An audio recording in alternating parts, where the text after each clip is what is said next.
السلام علیکم ABN news کے ساتھ میں ہوں علی زین۔ ہیڈ لائنز آپ جان چکے، یہاں آپ کو بتائیں وزیراعظم شہباز شریف اور اردن کے بادشاہ شاہ عبداللہ دوم کی ملاقات، دو طرفہ تعلقات کو نئی جہت دینے پر اتفاق کیا گیا۔ تجارت، سرمایہ کاری، صحت، سائنس اور ٹیکنالوجی اور دفاع کے شعبوں میں تعاون بڑھانے سے متعلق مختلف مفاہمتی یادداشتوں پر بھی دستخط کیے گئے۔ وزیراعظم شہباز شریف نے شاہ عبداللہ دوم کے دورہ پاکستان کو دونوں ممالک کی دوستی اور اعتماد کی ایک مضبوط علامت قرار دیا۔ ملاقات میں غزہ سے فلسطینیوں کی جبری نقل مکانی کے کسی امکان کو یکسر مسترد کرتے ہوئے واضح کیا گیا کہ اس معاملے پر کوئی سمجھوتہ نہیں کیا جائے گا۔ شہباز شریف نے شاہ عبداللہ دوم کو افغانستان اور بھارت میں حالیہ پیش رفت سے بھی آگاہ کیا۔ ملاقات میں فیلڈ مارشل عاصم منیر، نائب وزیر اعظم اسحاق ڈار، عطا تارڑ، مصدق ملک سمیت اعلیٰ حکام نے شرکت کی۔ پاکستان اور اردن کے درمیان میڈیا، ثقافت اور تعلیم کے شعبوں سے متعلق مفاہمتی یادداشتوں پر بھی دستخط کیے گئے ہیں۔ وزیراعظم کی زیر صدارت ٹیکس نظام میں اصلاحات پر ہفتہ وار جائزہ اجلاس۔ وزیراعظم کا FBR کے نظام میں شفافیت میں اضافے پر اظہار اطمینان۔ وزیراعظم نے کہا تازہ ترین معاشی اعداد و شمار حکومتی اصلاحات کو درست ثابت کر رہے ہیں۔ حکومتی پالیسی کے نتیجے میں ملکی معیشت تیزی سے بہتر ہو رہی ہے۔ شہباز شریف نے کہا معاشی ترقی کے اعداد و شمار تاجر برادری اور قوم کے سامنے آ رہے ہیں۔ درآمدی سطح پر ڈیوٹیوں اور ٹیکس وصولی میں 25% اضافہ ہوا ہے اور ڈیوٹی فری امپورٹس اور خام مال میں 41.5% اضافہ ہوا ہے۔ یہ اضافہ نچلی سطح پر پیداواری اثرات میں نمایاں بہتری کی علامت ہے۔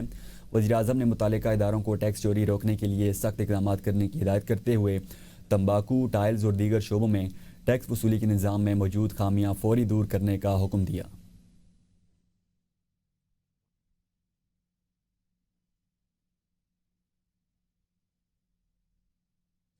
حکومت چاہتی ہے کہ مہنگائی کم کی جائے لیکن IMF نے اجازت نہیں دی۔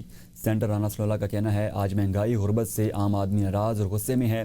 یہ مہنگائی ہماری لائی ہوئی نہیں۔ ان کا کہنا ہے کہ نفرت، بغض اور کینے کی سیاست نے ملک کو کچھ نہیں دیا۔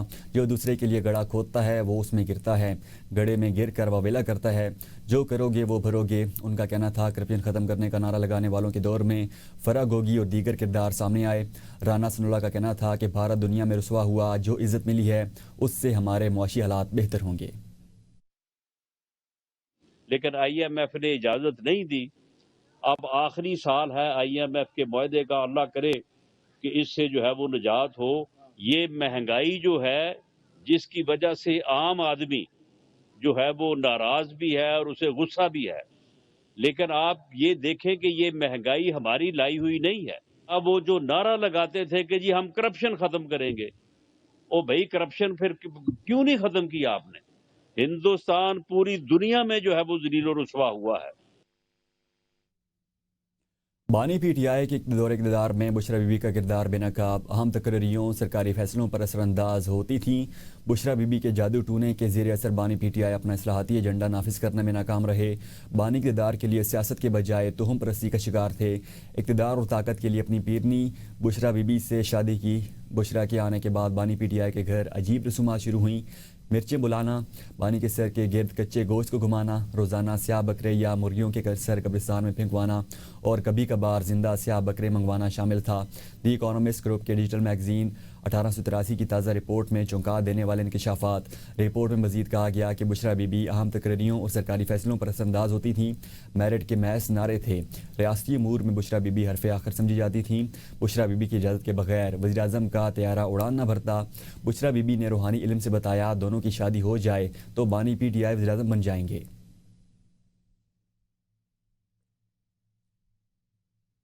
فیض حمید پر بشرا بی بی کو استعمال کرنے کا الزام۔ دی اکانومسٹ کی رپورٹ کے مطابق سابق انٹیلیجنس سربراہ جنرل فیض حمید نے بشرا بی بی کو مؤثر طریقے سے استعمال کیا۔ سینئر صحافی اوون بینٹ جونز نے اپنی رپورٹ میں لکھا کہ بانی PTI کی خفیہ شادی کے بعد اساس ادارے کی بشرا بی بی میں دلچسپی کے آثار ظاہر ہوئے۔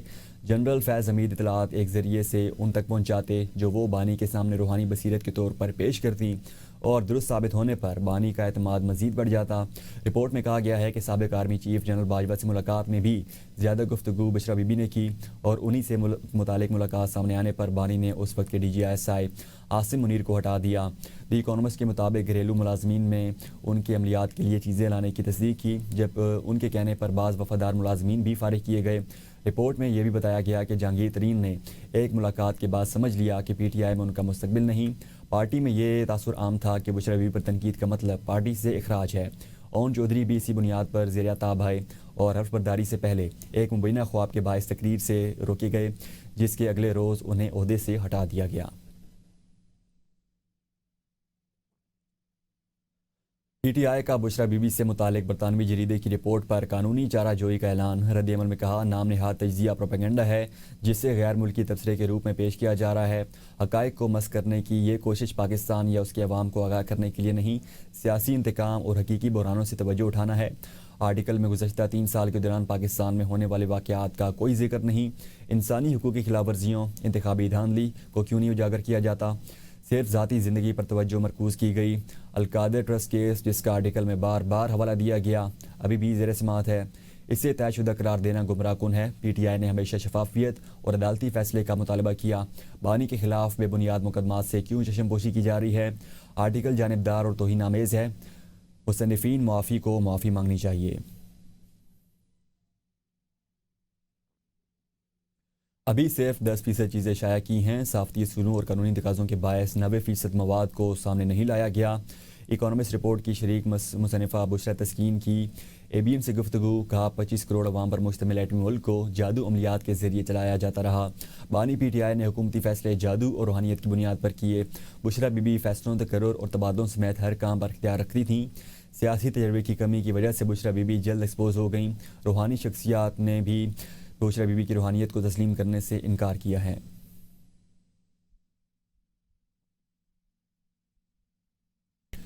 بانی پی ٹی آئی بطور وزیر اعظم فیصلے بشرا بی بی سے پوچھ کر کرتے تھے۔ اکانومسٹ کی رپورٹ میں بانی پی ٹی آئی کی حقیقت کھل کر سامنے آ گئی۔ وفاقی وزیر اطلاعات عطا تارڑ کی میڈیا سے گفتگو، کہا بانی کے جتنے فیصلے تھے روحانیت کا لبادہ اوڑے ان کی اہلیہ کرتی تھیں۔ تمام معاشی اور سیاسی فیصلے بشرا بی بی کیا کرتی تھیں۔ بانی نے تمام فیصلے ملک کے مفاد میں نہیں تھے۔ بانی پی ٹی آئی کی سیاست منافقت، جھوٹ اور بہتان کے سوا کچھ نہیں تھی۔ بانی نے شہباز شریف پر جھوٹا الزام لگایا تھا۔ 2017 کے دھرنوں کے دوران بھی جھوٹے الزامات لگائے گئے۔ انہیں تمام جھوٹے الزامات کا جواب دینا ہوگا۔ صوبہ خیبر پختونخوا میں پی ٹی آئی کی کارکردگی صفر ہے۔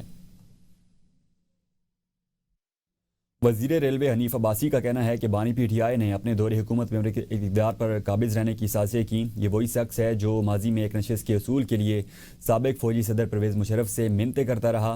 بانی پی ٹی آئی مایوسی میں اپنی روحانی رہنماؤں کو اشاروں پر چلتے رہے اور دعویٰ کیا کہ آئینی فیصلوں سے لے کر کابینہ کی تشکیل تک ہر معاملے میں ان کی پیرنی کا کردار شامل تھا۔ انہوں نے الزام لگایا کہ پی ٹی آئی نے بھارت اور اسرائیل سے غیر قانونی فنڈنگ حاصل کی۔ پی ٹی آئی کے دور حکومت میں پاکستان کے 2 ممالک کے ساتھ تعلقات کو شدید نقصان پہنچا۔ 1992 کے بعد دن رات کی ایک ہی محنت تھی کہ میں کسی طرح پاکستان کی جو اقتدار ہے اس پہ قابض ہو جاؤں۔ ایک نشست جنرل مشرف سے بھیک مانگ کر لی گئی تھی۔ بانی پی ٹی آئی بھی اس مایوسی سے نکلنے کے لیے کسی نے بتایا کہ فلاں پیرنی کے پاس چلے جائیں۔ آئینی فیصلوں سے لے کر کیبنٹ بنانے سے لے کر کیا کیا وہاں پر کام ایسے نہیں کیے گئے، ایسی خرافات نہیں کی گئی۔ سعودی عرب ہم سے دور ہو گیا، چائنا ہم سے دور ہو گیا، وہ اسرائیل سے فنڈنگ آ رہی ہو، ہندوستان سے آ رہی، مجھے اس سے غرض نہیں ہے۔ وزیر اطلاعات پنجاب عظم بخاری نے عالمی جریدے کی بشرا بی بی سے متعلق رپورٹ کو 100% درست اور حقائق کے مطابق قرار دے دیا۔ بانی پی ٹی آئی کے بعد بشرا بی بی کے کارناموں کے چرچے عالمی میڈیا میں ہو رہے ہیں۔ برطانوی جریدے کی رپورٹ نے جعلی پیر خانے اور روحانیت میں چھپی شیطانیت سے پردہ اٹھایا ہے۔ جو مخالفین کو کہتا تھا چھوڑوں گا نہیں، وہ خود جعلی طریقے سے اپنی زوجہ تک پہنچائی جانے والی معلومات کو روحانیت سمجھتا تھا۔ عظمہ بخاری نے کہا کہ 4 سال تک کوچ اور پیرنی نے بانی پی ٹی آئی کو بیوقوف بنایا۔ تبدیلی اور کرپشن کے خاتمے کے دعوے دار سے بشرا بی بی حلال کرپشن کرواتی رہیں۔ پنکی، گوگی، کوچ اور بزدار نے مل کر بانی پی ٹی آئی کو 4 سال ڈگڈگی پر نچایا۔ عظمہ بخاری نے کہا کہ جادو ٹونے سے جعلی پیر خانے چلتے، ملک اور معیشت نہیں چلتے۔ مخالفین کو دیوار میں چنوانے والوں کی روحانیت 3 سال سے دفن ہو گئی ہے۔ مریم نواز اور رانا ثناءاللہ کو اسی بشرا بی بی کی فرمائش پر مینٹل ٹارچر کیا جاتا تھا۔ آج مریم نواز کی حکومت میں بشرا بی بی کو جیل میں B کلاس کی مکمل سہولیات مہیا کی جا رہی ہیں۔ یہ اپنا اپنا ظرف ہے۔ ڈسٹرکٹ اینڈ سیشن کورٹ اسلام آباد میں بانی پی ٹی آئی کی اہلیہ بشرا بی بی کے خلاف 26 نومبر کے احتجاج سے متعلق کیس کی سماعت ہوئی۔ عدالت نے بشرا بی بی کی عبوری ضمانت میں 25 نومبر تک توسیع کر دی۔ ایڈیشنل ڈسٹرکٹ اینڈ سیشن جج چودھری عامر ضیاء نے کیس کی سماعت کی اور ضمانت قبل از گرفتاری کی درخواست پر کارروائی 25 نومبر تک ملتوی کر دی۔ بشرا بی بی کے خلاف تھانہ رمدہ میں پاپو ایکٹ سمیت دیگر دفعات کے تحت مقدمہ درج ہے، جس پر آئندہ سماعت مزید کارروائی عمل میں لائی جائے گی۔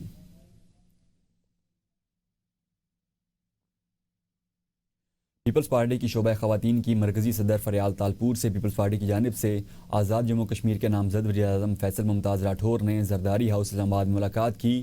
فیصل راٹھور نے پارٹی قیادت پر مکمل اعتماد کا اظہار کیا. فیصل ممتاز کا بھٹو شہید اور شہید محترمہ بے نظیر بھٹو کے کشمیر کاز کے ویژن کو آگے بڑھانے کا اعادہ. فریال تالپور نے فیصل ممتاز کو آزاد کشمیر کی عوام خصوصاً نوجوانوں کی ترقی اور بہبود کے لیے جامع منصوبہ بندی کی تشکیل دینے کی ہدایت کی ہے.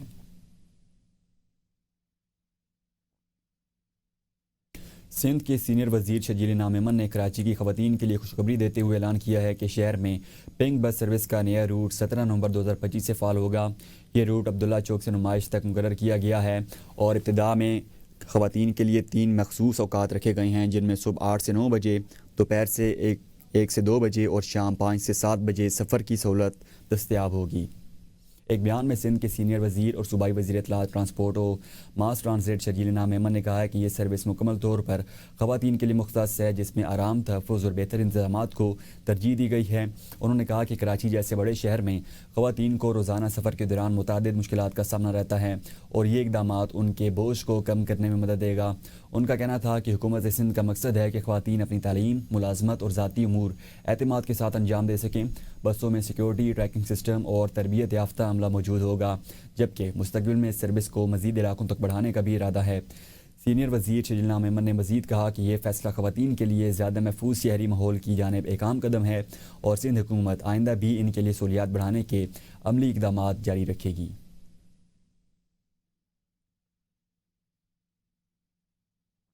سکھر میں منعقدہ وکلاء کنونشن کے دوران سینئر وکیل رہنما قربان مولانو سمیت دیگر وکلاء پر حملے کے واقعے پر وزیر قانون و داخلہ سندھ ضیاء الانجار نے سخت نوٹس لیتے ہوئے اس کی شدید مذمت کی. وزیر داخلہ سندھ ضیاء الحسن الانجار نے کہا کہ وکلاء پر حملے میں ملوث افراد کے خلاف قانون کے مطابق سخت کارروائی کی جائے گی. وزیر داخلہ سندھ ضیاء الحسن الانجار نے کہا کہ وکلاء میری اپنی برادری ہیں. وکلاء برادری آپس میں تنازعات سے اجتناب کرے اور اتحاد و نظم برقرار رکھے. ضیاء الحسن الانجار نے مزید کہا کہ وہ حکومت وکلاء کے تحفظ کے لیے ہر ممکن اقدامات کرے گی اور سکھر کے واقعے کی مکمل تحقیقات کا حکم دیا جا چکا ہے، جس کے بعد ذمہ داروں کا تعین کیا جائے گا. ضیاء الحسن الانجار کا کہنا تھا کہ پرامن ماحول کی بحالی حکومت کی اولین ترجیح ہے اور اس حوالے سے تمام ضروری اقدامات کیے جا رہے ہیں.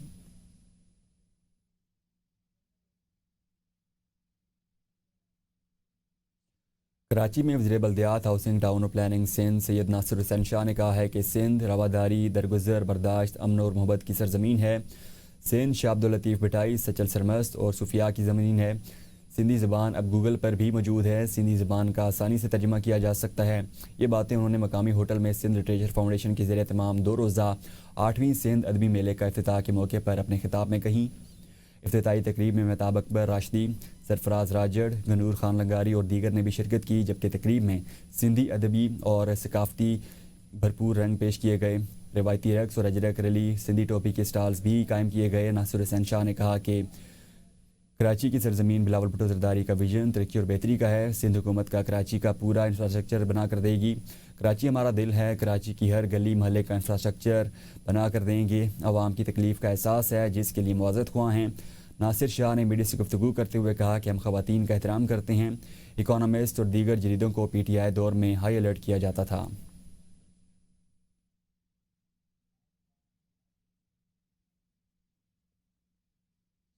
سپریم کورٹ سے 17 نومبر سے شروع ہونے والے عدالتی ہفتے کا ججز روسٹر جاری. آئندہ ہفتے سپریم کورٹ میں 8 بینچز مقدمات کی سماعت کریں گے.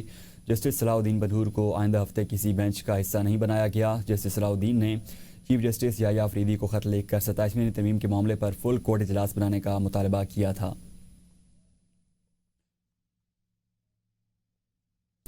جسٹس کے آغا نے وفاقی آئینی عدالت کے جج کا حلف اٹھا لیا. آئینی عدالت کے سربراہ جسٹس امین الدین خان نے جسٹس کے آغا سے حلف لیا. تقریب میں آئینی عدالت کے جسٹس عامر فاروق، جسٹس حسن اظہر رضوی اور جسٹس علی باقر نجفی کی شرکت ہوئی. اسلام آباد ہائی کورٹ کی چیف جسٹس سردار محمد سرفراز ڈوگر اور ہائی کورٹ ججز بھی تقریب میں شریک ہوئے. اسلام آباد ہائی کورٹ بار ایسوسی ایشن کے صدر واجد گیلانی، سیکرٹری منظور اور دیگر کی بھی تقریب میں شرکت. وفاقی آئینی عدالت کے جج کی تقریب حلف برداری کانفرنس روم میں ہوئی. Justice Khadim Hussain Soomro, justice Muhammad Azam Khan, justice محمد آصف اور جسٹس انعام امین منہاس بھی تقریب میں شریک ہوئے. اسلام آباد ہائی کورٹ بار کے صدر واجد حسین گیلانی اور سیکرٹری منظور احمد نے بھی تقریب میں شرکت کی.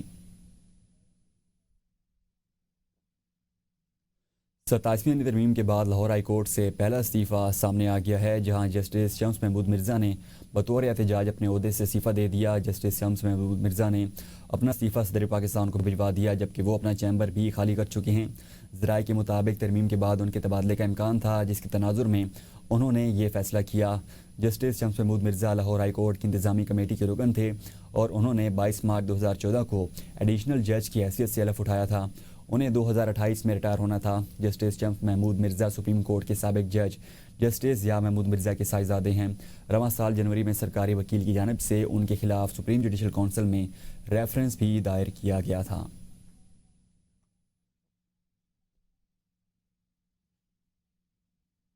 اب تک کے لیے اتنا ہی، دیکھتے رہیے ABN نیوز۔